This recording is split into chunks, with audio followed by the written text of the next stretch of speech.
నమస్తే. ఈ నెల 28న కేంద్ర హోంమంత్రి అమిత్ షా తెలంగాణకు రాబోతున్నట్టుగా తెలుస్తోంది. అసెంబ్లీ ఎన్నికల ఫలితాల మీద ఆయన అసంతృప్తి వ్యక్తం చేస్తున్నట్లుగా తెలుస్తోంది. ముఖ్యంగా ఎంపీ ఎలక్షన్స్లో 10 స్థానాలు సాధించుకునే లక్ష్యంతో ఇక్కడ తెలంగాణ నేతలతో ఆయన సమావేశం కాబోతున్నట్టుగా తెలుస్తోంది. భవిష్యత్ కార్యాచరణతో ఏ విధంగా ముందుకెళ్లాలి, మరింత దూకుడుగా ముందుకెళ్లే విషయానికి సంబంధించి నేతలతో సమాలోచనలు జరిపే అవకాశం ఉన్నట్టుగా తెలుస్తోంది. మరొకవైపు తెలంగాణలో జనసేనతో కటీఫ్ చెప్పిన నేపథ్యంలో తర్వాత ఏ విధంగా ముందుకెళ్లాలన్న విషయానికి సంబంధించి మరింత సమాలోచనలు జరిపే అవకాశం ఉన్నట్టుగా తెలుస్తోంది. విశ్వసనీయ వర్గాల సమాచారం ప్రకారం బీజేపీ రాష్ట్ర అధ్యక్షుడిగా మళ్ళీ బండి సంజయ్కి అవకాశం ఇస్తే ఏ విధంగా ఉంటుంది, ఈ చర్చ కూడా జరుగుతున్నట్టుగా తెలుస్తోంది.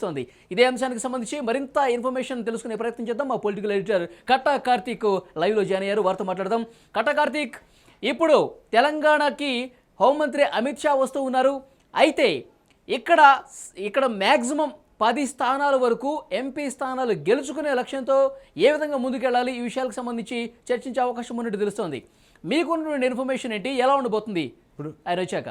చేతులు గాలే కాకులు పట్టుకున్న చందంగా అమిత్ షా గారు 28వ తారీఖు రాబోతున్నారు. అసెంబ్లీ ఎన్నికల్లో జరిగినటువంటి పరాభవాన్ని రివ్యూ చేసుకోబోతున్నారు. ఎందుకంటే వాళ్ళు గెలవడానికి గతంలో ఒక స్థానమే ఉండేది. తర్వాత బై ఎలక్షన్స్లో దుబాక్ గెలవడం జరిగింది, హుజరాబాద్ గెలవడం జరిగింది, 3 స్థానాలు అయిపోయాయి. కానీ తర్వాత కాలంలో వాళ్ళు ఇప్పుడు 8 స్థానాలు పెరగడంలో పెరిగారు. ఓటు బ్యాంక్ కూడా పెరిగింది. పోయినసారి 6% ఓటు బ్యాంక్ వస్తే ఈసారి 14% ఓటు బ్యాంక్ వరకు వచ్చింది. పార్టీ ఓటు బ్యాంకు విషయంలో కానీ స్థానాల విషయంలో కానీ పెరిగింది. కానీ వాళ్ళు ఆశించింది ఇది కాదు. వాస్తవానికి కింగ్ అవుతామని నమ్మకం లేకపోయినా కింగ్ మేకర్ అవుతామని వాళ్ళు అనుకున్నారు. వాస్తవానికి కనీసం 25 స్థానాలని వాళ్ళు ఆశించారు. కానీ దానికి భిన్నంగా 8 స్థానాలతో గెలవడం జరిగింది. వాస్తవానికి జీహెచ్ఎంసీ పరిధిలో ఒకే ఒక్క స్థానాన్ని గెలవడం జరిగింది. మొత్తం గెలిచినటువంటి 8 స్థానాల్లో 7 స్థానాలు నిజామాబాదు, ఆదిలాబాద్లో గెలవడం జరిగింది. రెండోది 4 ఎంపీలలో 3 ఎంపీలని ఎమ్మెల్యేలుగా పోటీ చేపిస్తే ధర్మపూర్ అరవింద్ గారు కానీ, బండి సంజయ్ గారు కానీ, తర్వాత మన సోయం బాబురావు గారికి 3 ఓడిపోవడం జరిగింది. సీఎం అభ్యర్థి, బీసీ సీఎం అభ్యర్థి అనుకున్న ఈటల రాజేంద్ర గారు ఓడిపోవడం జరిగింది. ఈ మొత్తం ఫలితాల మీద బీజేపీ తీవ్ర అసంతృప్తికి గురైంది. వాస్తవానికి ఇది మొత్తం కారణాలకు కారణం బండి సంజయ్ని పార్టీ ప్రెసిడెంట్ నుంచి తొలగించడమే అనేటువంటిది ఒక రివ్యూకి వచ్చింది. వాస్తవానికి మీకు గుర్తుండే ఉంటుంది వలి గారు, జిహెచ్ఎంసీ ఎన్నికల్లో బీజేపీ చూపించిన ప్రభావం అంతా ఇంత కాదు. ఒక రకంగా గెలిచినంత ప్రభావం చూపించింది బీజేపీ. కానీ జిహెచ్ఎంసీ పరిధిలో ఇప్పుడు ఒకే ఒక్క స్థానం రాజాసింగ్ గెలవగలిగారు. వాస్తవానికి కేంద్ర మంత్రి తర్వాత పార్టీ ప్రెసిడెంట్గా ఉన్నటువంటి కిషన్ రెడ్డి గారి ప్రాతినిధ్యం వహిస్తున్న సికింద్రాబాద్ పార్లమెంట్ పరిధిలో ఒక్క స్థానం కూడా బీజేపీ గెలవలేదు ఎమ్మెల్యేగా. వాస్తవానికి కిషన్ రెడ్డి గారి పాత నియోజకవర్గమైనటువంటి అంబర్పేటలో కూడా బీజేపీ ఓడిపోయింది. అంటే దీన్ని బట్టి బీజేపీ ఒక రివ్యూకి వచ్చింది. బండి సంజయ్ని పార్టీ ప్రెసిడెంట్ తీసేయటం, ఆ రోజుల్లో బండి సంజయ్ని పార్టీ ప్రెసిడెంట్గా తీసేయడానికి కారణాలు మనకు తెలుసు. పార్టీలో వర్గ విభేదాలు. ఇప్పుడు బండి సంజయ్ని మళ్ళీ అధ్యక్షుడిగా చేయాలని ఒక ఆలోచన అధిష్టానం చేస్తున్నట్టుగా మనకు వస్తున్నటువంటి సమాచారం. అయితే అప్పుడు బండి సంజయ్ని తొలగించే సమయంలో ఈటల రాజేందర్ ఢిల్లీకి వెళ్ళడం, ఇలాంటి నేతలు ఒక గ్రూప్గా ఏర్పడటం కావచ్చు, తర్వాత బండి సంజయ్ని తొలగించే దాంట్లో వీళ్ళ పాత్ర ఉందని రకరకాల వార్తలు వచ్చిన విషయం మనకు తెలిసిందే. ఇప్పుడు ఈటల రాజేందరే స్వయంగా ఓడిపోయిన పరిస్థితి ఉంది. ఈ నేపథ్యంలో ఎట్లా ఉండబోతుంది నెక్స్ట్ స్టెప్? నిజమే వలి గారు, వార్తల్లో ఉండటం కాదు, నిజం కూడా ఏంటంటే ఈటల రాజేంద్ర గారు ఢిల్లీ పోయింది, అమిత్ షా గారు కలిసింది. ఈటల రాజేంద్ర గారు, కోమటిరెడ్డి రాజగోపాల్ రెడ్డి గారు ఆ రోజు బీజేపీలో ఉన్నారు, ఇలా కాంగ్రెస్ ఎమ్మెల్యేగా మునుగోడు నుంచి ఉన్నారు. అది వేరే విషయం. అప్పుడు బీజేపీలో ఉన్నారు. కోమటిరెడ్డి రాజగోపాల్ రెడ్డి గారు, ఈటల రాజేంద్ర గారు తన టీం తీసుకువెళ్ళి బండి సంజయ్ ఉంటే పార్టీ గెలవదు, ఈసారి నన్ను ప్రొటెక్ట్ చేయండి, నేను పార్టీని గెలిపిస్తానని చెప్పేసి ఒక అసూరెన్స్ ఇచ్చేసి, సరే మధ్య మార్గంగా ఆ రోజు బండి సంజయ్ గారిని, ఈటల రాజేంద్ర గారిని కాకుండా పార్టీ ప్రెసిడెంట్గా కిషన్ రెడ్డి గారిని పెట్టడం, ఈటల రాజేంద్ర గారిని సీఎం అభ్యర్థిగా ప్రొజెక్ట్ చేయడం, ఇవన్నీ మనం చూసాం. వాస్తవానికి ఈటల రాజేంద్ర గారికి ఇచ్చిన ఇంపార్టెన్స్ అంతా ఇంత కాదు. గజ్వేల్లో కేసీఆర్ గారి మీద నిలబెట్టారు, ఇవన్నీ మనం చూసాం వాస్తవానికి. కానీ సొంత నియోజకవర్గంలో కూడా, హుజురాబాద్లో కూడా ఈటల రాజేంద్ర గారు ఓడిపోయారు. వాస్తవానికి ఈ మొత్తం పరిణామాలను బీజేపీ నిశ్చితంగా గమనిస్తుంది. వాస్తవానికి జరిగిన తప్పుల్ని తెలుసుకుంటా ఉంది. ఒకవైపు దేశవ్యాప్తంగా బీజేపీ వేవ్ నడుస్తుంది. మొన్న జరిగిన 5 రాష్ట్రాల ఎన్నికల్లో 3 రాష్ట్రాల్లో బీజేపీ గెలిచింది. కానీ తెలంగాణలో మాత్రం ఈ ఓటమిని బీజేపీ జీర్ణించుకోలేకపోతుంది. బీజేపీ ఏదో గెలుస్తాం, అధికారంలోకి వస్తామని ఆశ లేదు, కానీ ఖచ్చితంగా కింగ్ మేకర్ అయ్యే స్థాయిలో సీట్లు వస్తాయని ఆశించింది.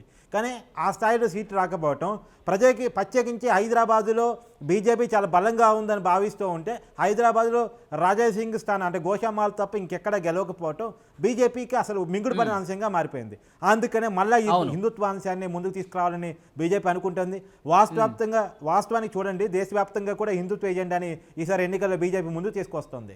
అయోధ్య రామాలయం ఓపెన్ తర్వాత పార్లమెంట్ డిజాల్వ్ జరగబోతుంది. కామన్ సివిల్ కోడ్ అంశాన్ని ముందుకు తీసుకురాబోతున్నారు. ఆర్టికల్ 370 అంశాన్ని ముందుకు తీసుకురాబోతున్నారు. అది బీజేపీ విజయంగా చెప్పబోతున్నారు. ఇవన్నీ అంశాలని ప్రజల్లోకి బలంగా తీసుకుపోయే వ్యక్తి బండి సంజయ్ వాళ్ళు భావిస్తున్నారు. మీరు గుర్తుందో లేదో వరి గారు, పోయినసారి 2018 ఎన్నికలు వాళ్ళు గెలిచింది ఒకే ఎమ్మెల్యే స్థానం రాజాసింగ్ గోషామా నుంచి గెలిచారు. కానీ పార్లమెంట్ స్థానాలకు వచ్చేసరికి 4 పార్లమెంట్ స్థానాలు గెలవగలిగారు. కిషన్ రెడ్డి గారు గెలవగలిగారు, కరీంనగర్ నుంచి బండి సంజయ్ గారు గెలవగలిగారు, తర్వాత ధర్మపూర్ అరవింద్ గారు నిజామాబాద్ నుంచి గెలవగలిగారు, సోయం బాబురావు గారు ఆదిలాబాద్ నుంచి గెలవగలిగారు. ఈ 4 పార్లమెంట్ స్థానాలని ఆ రోజు గెలవగలిగారు, ఒక్క ఎమ్మెల్యే గెలిచినప్పుడు కూడా. పార్లమెంట్ ఎలక్షన్స్కి అసెంబ్లీ ఎలక్షన్స్కి చాలా తేడా ఉంటుంది. ఖచ్చితంగా ఆ పార్లమెంట్ ఎలక్షన్స్కి వచ్చేసరికి బీజేపీ ఓటేస్తారు. అప్పుడు అసెంబ్లీ ఎన్నికల్లో కాంగ్రెస్కి బీఆర్ఎస్కి ఓటేసిన వాళ్ళు కూడా పార్లమెంట్ ఎలక్షన్స్ వచ్చేసరికి మోడీ నాయకత్వాన్ని ప్రజలు కోరుకుంటారు. కాబట్టి మోడీ నాయకత్వాన్ని కోరుకోవాలంటే బీజేపీ ఏ ఎజెండాతో ఎన్నికలకు వెళ్తుందో ఆ ఎజెండాని బలంగా ప్రజలకు తీసుకుపోయే వ్యక్తి కావాలి. రెండోది, ఈ మధ్యకాలంలో బీజేపీ మీద ఉన్నటువంటి బాగా రుమారు ఏంటంటే అది బీఆర్ఎస్ బీజేపీ ఒక్కటే. ఈ నినాదాన్ని కాంగ్రెస్ బలంగా తీసుకెళ్ళింది. బీఆర్ఎస్ బీజేపీ ఒకటే కాదు అని చెప్పాలంటే బండి సంజయ్ లాంటి మళ్ళీ పార్టీ ప్రెసిడెంట్గా ఉంటే తప్ప సాధ్యం కాదని చెప్పేసి. ఇంకోటి కట్టా కార్తీక్, ఇప్పుడు సమైక్యత లోపించింది రాష్ట్రంలో ఉన్నటువంటి నాయకుల మధ్య. అందుకే అసెంబ్లీ ఫలితాల్లో ఈ రకమైనటువంటి పరిస్థితిని చూడాల్సి వచ్చిందని అమిత్ షా అనుకుంటున్నట్టుగా తెలుస్తుంది. ఇప్పుడు ఇక్కడికి వచ్చిన తర్వాత అంటే సమైక్యత లోపించింది, సమన్వయ లోపం ఉంది అంటే కనుక అది బండి సంజయ్, ఈటల రాజేందర్, కిషన్ రెడ్డి వేరువేరుగా ఉండటం వల్లే అని హైకమాండ్ కూడా అభిప్రాయపడ్డట్టు భావించాలా? వాస్తవంగా వాళ్ళు అభిప్రాయపడుతుంది ఏంటంటే కాంగ్రెస్ కల్చర్ని బీజేపీలో చొప్పించుకోగలిగినాం అంటే కొత్త నాయకులు చేరిక. ఇప్పుడు ఈటల రాజేంద్ర గారు ఏం బీజేపీ కల్చర్లో పెరిగిన వాళ్ళు కాదు. బీజేపీలో గ్రూప్ తగాదు మొదటి నుంచి ఉన్నాయి, కానీ బయటపడకపోయాయి. కానీ బయటపడే స్థాయికి పార్టీలో గ్రూప్ తగాదులు వచ్చాయి అంటే పార్టీతో కమిట్మెంట్ లేని బీజేపీ సిద్ధాంతంతో సంబంధం లేని వ్యక్తులను బీజేపీలో చేర్చుకోవడమే కారణం అని చెప్పేసి బీజేపీ భావిస్తూ ఉంది. కాబట్టి బీజేపీలో ఎవరిని చేర్చుకున్నా సరే బీజేపీ ఐడియాలజీ ఉన్నటువంటి వ్యక్తిని, బలంగా తీసుకోగల వ్యక్తుల్ని, మంచి వాయిస్ ఉన్నటువంటి వ్యక్తుల్ని, బీజేపీ సిద్ధాంతాన్ని బలంగా చెప్పగలిగినటువంటి వ్యక్తుల్ని, రెండోది ఎంఐఎం లాంటి పార్టీని గట్టిగా పోస్ట్ చేయగలిగినటువంటి వ్యక్తుల్ని పార్టీ ప్రెసిడెంట్గా పెట్టాలి. రెండోది కేసీఆర్ని అప్పుడు పార్టీ ముఖ్యమంత్రిగా ఉన్నటువంటి వ్యక్తిని గట్టిగా కౌనర్ చేసిన విషయం బండి సంజయ్. వాస్తవానికి ఒక టైంలో అసలు కాంగ్రెస్ ఏదో బీజేపీ మాత్రమే బీఆర్ఎస్కి ప్రత్యామ్నాయం అని చెప్పేసి చూపించాడు బీజేపీని. కానీ ఆ పరిస్థితి నుంచి బీజేపీ ఈ పరిస్థితిలో దిగజారిందంటే మళ్ళా బండి సంజయ్ని పార్టీ ప్రెసిడెంట్గా పెడితే ఖచ్చితంగా 10 స్థానాలు గెలవచ్చు అని చెప్పేసి బీజేపీ ఆలోచిస్తుంది. అదే క్రమంలో ఇంకో ఆలోచన కూడా చేస్తుంది. బండి సంజయ్ని పార్టీ ప్రెసిడెంట్ పెడుతూనే ఒకవైపు పార్టీలో చేర్చుకున్న వ్యక్తులను ఎవరిని చేజారిపోనీయకుండా గతంలో సరే ఈటల రాజేంద్ర గారు ఓడిపోయినా సరే ఆయన్ని మళ్ళా మల్కాజిగిరి పార్లమెంట్ స్థానం నుంచి నిలబెట్టే ప్రయత్నం చేస్తూ ఉంది. అందరూ ఎవరెవరైతే నేమ్ ఉన్న పర్సన్స్ ఉన్నారో, పేస్ ఐకాన్స్ ఉన్నాయో, గుర్తుపట్టగలిగే పేస్ ఉన్నాయో ఆ పేస్లన్నింటిని కూడా మళ్ళీ ఎంపీ ఎలక్షన్స్లో పోటీ చేసే అవకాశం ఉంది. మళ్ళీ కిషన్ రెడ్డి గారు సికింద్రాబాద్ నుంచి పోటీ చేయబోతున్నారు, అరవింద్ గారు పోటీ చేయబోతున్నారు, ఆ తర్వాత బండి సంజయ్ గారు మళ్ళీ కరీంనగర్ నుంచి పోటీ చేయబోతున్నారు, సోయం బాబురావు గారు ఆదిలాబాద్ నుంచి పోటీ చేయబోతున్నారు, తర్వాత కొండా విశ్వేశ్వరరెడ్డి గారు పోటీ చేయబోతున్నారు చేవెళ్ళ నుంచి. సో పేసి వాల్యూ ఉన్న ప్రతి లీడర్ని ఎన్నికల్లో పోటీ చేపించి ఖచ్చితంగా గెలిపే అంశంగా ముందుకు తీసుకెళ్లాలి. కట్టకర్తికు ఫైనల్ గా ఒక విషయం చెప్పండి. 28వ తారీఖు అమిత్ షా వచ్చి ఇక్కడ నాయకులతో సమాలోచనలు జరిపే సందర్భంగా ఆ రోజు ఉన్న కీలక ప్రకటన ఆశించవచ్చు. ఎందుకంటే ఇంత అంతర్మతనం జరిగిన నేపథ్యంలో తెలంగాణలో కొంత మార్పు తీసుకురావాలి, 10 స్థానాలు గెలవాలన్న ఒక తలంపుతో ఉన్న నేపథ్యంలో ఆ రోజు ఏమన్నా కీలక ప్రకటన ఆశించవచ్చా ఆ కేటర్ నుంచి వస్తున్న డిమాండ్ మీద? మీరు ఒక విషయం గుర్తుపెట్టుకోవాలి వరి గారు, ఖచ్చితంగా 10 స్థానాలు గెలవటం మాత్రం బీజేపీ టార్గెట్ కాదు. హైదరాబాద్లో బీజేపీ హవా కొనసాగాల్సిందే.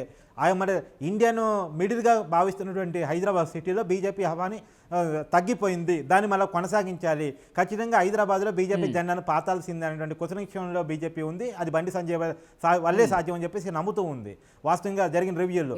కాబట్టి ఖచ్చితంగా బండి సంజయ్ని మళ్ళీ ముందుకు తీసుకొచ్చి పెట్టడం ద్వారా, ఆయన తీసుకొచ్చే ఎజెండా ద్వారా ఖచ్చితంగా మళ్ళీ ఎలక్షన్స్లో 10 స్థానాలు మీరు అన్నట్టు గెలవటం, 2 ఖచ్చితంగా తెలంగాణలో బిగ్ ఫోర్స్గా బీజేపీని చూపించడం, రెండోది ఏంటంటే బీఆర్ఎస్లో చీలికను తీసుకురావడం కూడా ఒక మెయిన్ ఫ్యాక్టర్. అది బండి సంజయ్ తీసుకురాగలడు అని చెప్పేసి బీజేపీ భావిస్తుంది. వాస్తవంగా మనకు తెలుసు, మీరు గత కొన్నాళ్ళుగా వింటున్నారు, నిజం కూడా మనమే ముందు బయటపెట్టాం. కేటీఆర్కి హరీష్ రావుకి మధ్య జరుగుతున్న గొడవని మనం ముందు బయటపెట్టాం. కానీ ఆ గొడవలను ఉపయోగించుకొని బీఆర్ఎస్లో వచ్చే అసంతృప్తిని, వాస్తవంగా వచ్చే కాలంలో ఆ ప్రాంతీయ పార్టీలని దేశవ్యాప్తంగా బీజేపీ ఎలా మింగేస్తుందో చూసాం. అలానే బీఆర్ఎస్ని మింగేయడానికి ఉన్నటువంటి అవకాశాలను పరిశీలించి బీఆర్ఎస్ని కార్యక్రమంగా మింగేసి అవసరమైతే హరీష్ రావుని బీజేపీలోకి తీసుకొచ్చి అలా రకరకాల వ్యూహాలు. ఇప్పుడు ఏక్నాథ్ సిండేని ఇక్కడ తయారు చేయాలి తెలంగాణలో అంటే అది బండి సంజయ్తో సాధ్యం అని చెప్పేసి బీజేపీ నమ్ముతుంది. కాబట్టి బండి సంజయ్ని లాంగ్ రన్ ప్లాన్ తోటి ఖచ్చితంగా 2029 నాటికి ఇప్పుడు కేవలం 10 స్థానాలు ఎంపీలుగా గెలవటమే కాదు 2029 నాటికి బీజేపీని బిగ్ ఫోర్స్గా ముందుకు తీసుకురావడం, కాంగ్రెస్కి ప్రత్యామ్నాయంగా బీజేపీ నిలపడం అనేటువంటిది ఒక ప్రధాన లక్ష్యంతో బండి సంజయ్ని మళ్ళా ముందుకు తీసుకురాబోతున్నారని మనకు తెలుస్తుంది. చూద్దాం. 28వ తారీఖు అమిత్ షా వస్తున్నారు, ఇక్కడ నాయకులతో మాట్లాడబోతున్నారు, సమాలోచనలు చేయబోతున్నారు. అసెంబ్లీ ఎన్నికల ఫలితాలకు సంబంధించి కొంత పోస్ట్ మార్టం చేసే అవకాశం కనిపిస్తుంది. బండి సంజయ్ విషయంలో ఒక కీలక ప్రకటన వచ్చే అవకాశం ఉందన్నది కూడా సమాచారం వస్తుంది. సో ఎలా ఉంటుంది 28వ తారీఖు మీటింగ్స్ అనేది కూడా చూద్దాం. Thank you very much Karthik.